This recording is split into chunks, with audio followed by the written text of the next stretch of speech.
अज्ञानतिमिरान्धस्य ज्ञानाञ्जनशलाकया चक्षुरुन्मीलितं येन तस्मै श्रीगुरवे नमः।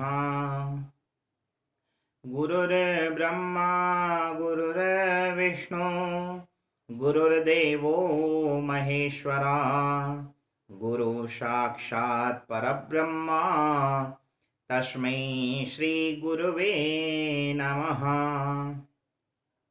मित्रों, आप सबका स्वागत है अपने इस YouTube चैनल पर। आप सबका प्रेम और सहयोग अब तक जैसा मिल रहा है, इसको आगे भी ऐसे ही बरकरार रखिएगा। आप सबको गुरु पूर्णिमा की बहुत बहुत बधाइयाँ। आज गुरु पूजन दिवस, गुरु पूर्णिमा दिवस। आज का दिन व्यास पूजन, गुरु पूजन के रूप में हमारे शास्त्रों के अनुसार मनाया जाता है। जीवन में गुरु का विशेष महत्व है, यह बात किसी से छिपी नहीं है। बिना गुरु के कोई इस भवसागर रूपी संसार से पार नहीं हो सकता। यदि इस भवसागर से पार होना है तो जीवन में गुरु की उपस्थिति अनिवार्य है। आप और हम साधारण मनुष्यों के लिए ही नहीं, जब जब परमात्मा ने भी इस सृष्टि पर मानव रूप में अवतार लिया, उसको भी गुरु की आवश्यकता पड़ी। भगवान रामचंद्र जी विश्वामित्र जी के वहां जाकर उन्होंने सब अस्त्र शस्त्रों की शिक्षा ली। भगवान श्री कृष्ण सांदीपन मुनि जी से उन्होंने शिक्षा ली। तो अर्थात जीवन में गुरु का विशिष्ट महत्व है। और गुरु शब्द ही अपने में अनेक प्रकार के गुणों को छुपाया हुआ है। गुरु अर्थात जो हमको अंधकार से प्रकाश की ओर ले जाए। यह जो संसार रूपी अंधकार है, इससे परमात्मा रूपी प्रकाश की ओर जो हमें अग्रसर करवाए, वह गुरु है। वैसे देखा जाए तो जिस से हम को शिक्षा प्राप्त हो, कुछ अच्छी बातें प्राप्त हो, वह जीवन में गुरु है। भागवत जी में दत्तात्रेय जी महाराज के 24 गुरुओं की कथा आई, किंतु जीवन में दीक्षा गुरु एक हो। कहते हैं शिक्षा गुरु तो अनेकों हो सकते हैं, जिनसे हम शिक्षा ग्रहण करें वह सब गुरु हैं, किंतु जीवन में दीक्षा गुरु एक हो।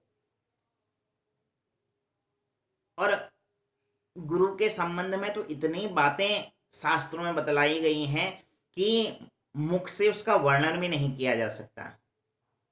तुलसीदास जी लिखते हैं, बंदौ गुरुपद कंज कृपा सिंधु रूप सिंधु नर रूप हरि। कि वास्तव में जो गुरु हैं वह नर रूप में हरि ही हैं।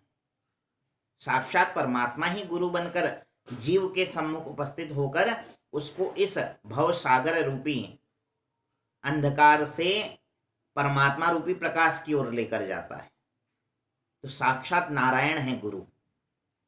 इसीलिए कहा गुरुर् ब्रह्मा गुरुर्विष्णु, कि जन्म देता है गुरु शिष्य को। एक माँ गर्भ की गुरु, इसीलिए माता को सर्वप्रथम गुरु बतलाया गया, क्योंकि गर्भ की गुरु है। माता की जैसे आचार विचार व्यवहार जब संतान गर्भ में होती है वह रहते हैं, वैसे ही आचार विचार व्यवहार संतान के भी रहते हैं। और एक गुरु जो उस जीव का संस्कार के द्वारा पुनः जन्म करवाता है, और वह जन्म कैसा है जिससे वह इस संसार में विख्यात होता है। विवेकानंद जी तो कहते हैं कि प्रत्येक व्यक्ति के भीतर विवेकानंद छुपा हुआ है। मैं कोई विशिष्ट व्यक्ति नहीं हूं, विशिष्ट तो है मेरे गुरु। जीव को यदि रामकृष्ण परमहंस जैसे गुरु प्राप्त हो जाए तो प्रत्येक जीव के भीतर विवेकानंद बैठा हुआ है। यह विवेकानंद जी के वचन थे। अर्थात गुरु में वह सामर्थ्य है। जैसे कोयले से ही हीरा बनता है, कोयले के खान में ही हीरा निकलता है, तो वैसे ही इस संसार रूपी जो यह खदान है, कोयले की खदान है, इसमें से ही वह हीरा निकलता है, किंतु उस हीरे को तराशने का कार्य गुरु करते हैं। तो आज यह गुरु पूर्णिमा है, गुरु पूजन दिवस है। मेरे जीवन में जिन जिन से मैंने शिक्षा प्राप्त की, जिन जिन से ज्ञान प्राप्त हुआ, किसी का नाम लूं और किसी का छूट जाए तो वह भी अच्छा नहीं है, किंतु इस जीवन में बहुत से ऐसे गुरु मिले जिनके सानिध्य में रहकर बहुत कुछ सीखने का प्रयास किया और अभी भी कर रहा हूं। यह जीवन पर्यंत सीखने का प्रयास रहता है और गुरु की विशेषता है। तुलसीदास जी क्या कह रहे हैं? बंदऊं गुरु पद पद मुपरागा, बंदऊं गुरु पद पद मुपरागा, सुरुचि सुवास सरस अनुरागा, सुरुचि सुवास सरस अनुरागा।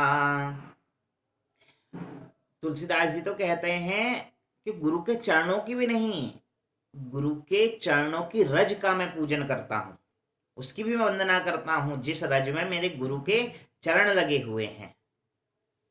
तो शिष्यत्व जीवन में आए तो श्रेष्ठ गुरु जीवन में आते हैं, और जब गुरु जीवन में आए, यदि शिष्य श्रेष्ठ हो तो गुरु सब कुछ देने को तैयार हो जाते हैं। तो इसलिए पहले शिष्यत्व जीवन में आए तो गुरु स्वयं जीवन में आ जाते हैं। गुरु में कहने के लिए तो इतना है कि कहते जाओ कहते जाओ कहते जाओ, वाणी थक जाएगी, किंतु गुरु की महिमा समाप्त नहीं हो सकती। गुरु शब्द ऐसा है कि जिसमें कहने के लिए इतना है, किंतु वर्तमान समय में केवल श्रद्धा भाव भी गुरु के प्रति रखा जाए, हृदय से श्रद्धा, केवल दिखावा मात्र नहीं, हृदय से श्रद्धा हो तो वह श्रेष्ठ फल देने वाली है। पूर्व समय के अनुसार अब समय रहा नहीं, गुरुकुल परंपरा लगभग लगभग समाप्त होने की ओर है। तो जैसे भी हमने गुरुओं से शिक्षा प्राप्त की हो, वह गुरुओं का जीवन पर्यंत आभार मानना चाहिए, जिन्होंने हमें इस संसार रूपी समुद्र में पार करने का साधन दिया। वह विद्या ही तो है, इस भव सागर रूपी सागर को पार करने का साधन, वह शिक्षा हमको दी। तो ऐसे गुरुओं का सदैव जीव को सम्मान करना चाहिए। अपने गुरु के प्रति श्रद्धा हो, जीवन में सम्मान हो, तो वही शिष्य जीवन पर्यंत फिर सफलता की ओर अग्रसर होता है। तो प्रथम गुरु माता, उसके पश्चात पिता, और फिर शिक्षा और दीक्षा देने वाले गुरु, जीवन पर्यंत इनका जो सम्मान करे। यदि माता पिता का अपमान करते हैं तो वह भी सबसे बड़ा पाप है, गुरु का अपमान करते हैं तो वह भी बहुत बड़ा पाप है।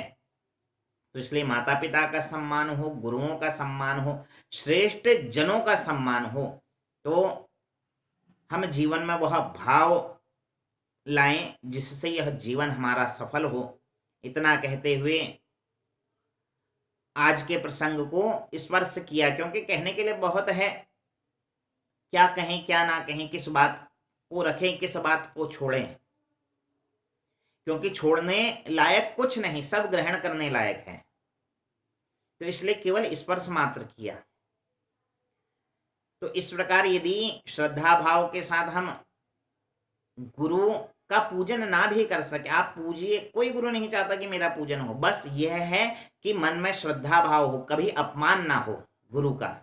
यदि गुरु का अपमान कर दिया और उसके बाद आप कितना ही पूजन कर लीजिए, कोई श्रेष्ठ फल देने वाला नहीं। संत पुरुषों का एक बार अपमान कर दिया, फिर उसके बाद आप कितना ही सम्मान करें। इसलिए तो रहीमदास जी कहते हैं, रहीमन धागा प्रेम का मत तोड़ो चिटकाए, तोड़े ते फिर ये ना जुड़े और जुड़े तो गांठ पड़ जाए।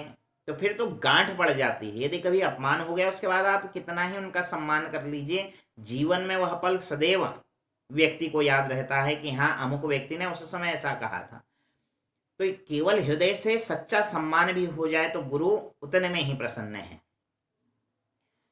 तो अपने गुरुओं का सदैव सम्मान हो, माता पिता का सम्मान हो, श्रेष्ठ जनों का सम्मान हो। इसी भाव के साथ यदि वीडियो पसंद आई हो तो लाइक कीजिएगा, शेयर कीजिएगा। यदि कुछ त्रुटियां हो रही हों वीडियो में तो उसके लिए भी क्षमा प्रार्थी हूं। आगे को इस टेक्नोलॉजी को भी सीखकर कुछ ना कुछ नया करने का प्रयास निरंतर करता रहूंगा। इसी के साथ आज की राधे राधे, जय श्री राम, हर हर महादेव।